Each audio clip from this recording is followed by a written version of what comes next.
તો બધાને જય માતાજી। તો મિત્રો એક મદદની જરૂર પડી છે। મદદમાં એવી જરૂર છે કે અમારી સોસાયટીમાં ઘણા વર્ષોથી એક બિલાડી રહી છે। એણે હમણાં 15-20 દિવસ પહેલાં 4 બચ્ચાઓને ક્યુટ બચ્ચાઓને જન્મ આપેલો છે। હવે એ બચ્ચાઓ રવિવાર સોમવાર સુધી અમારી સોસાયટીમાં વ્યવસ્થિત રીતે રહેતા હતા, રમતા હતા, પણ છેલ્લા 3-4 દિવસથી એ બાળકો મતલબ બચ્ચાઓ અહીંયા સોસાયટીમાં દેખાતા નથી। તો અમે લોકોએ આજુબાજુની સોસાયટીમાં બી તપાસ કરી તો અમને કશે એનું કંઈ આઈડિયા આવ્યો નથી। તો અમને એવો ડાઉટ છે, સોસાયટીમાં લોકો વાતો કરે છે કે કોઈ માણસ એને બાલ્ટીમાં ભરીને અને આજુબાજુના એરિયામાં વિસ્તારમાં ખુલ્લા છોડીને આવી ગયો છે, જેનાથી એ બાળકો પાછા ના આવે સોસાયટીમાં।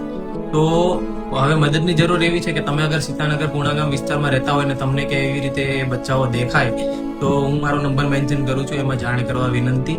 અથવા તો તમારા મિત્રો કે કોઈ ફેમિલી મેમ્બર્સ પૂર્ણાગામ, સીતાનગર કે કેનલ રોડ આજુબાજુ રહેતા હોય, એમની દુકાન ધંધો હોય તો એમને આ વિડીયો શેર કરો બને એટલો।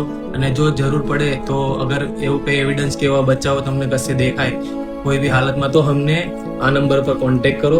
બની શકે છે કે એની માતાને એના બાળકો પાછા મળી જાય। બિલાડી છેલ્લા 3-4 દિવસથી બહુ વધારે હેરાન થાય છે, સોસાયટીમાં બધાના ઘરે આજુબાજુ જઈને રડે છે ને બહુ મતલબ વિચારી ન શકીએ એવી હાલતમાં છે। તો અમારાથી આ નથી જોવાતું, તો બને એટલું હેલ્પ કરો, આ વિડીયોને વધુથી વધુ શેર કરો। ધન્યવાદ। જય માતાજી।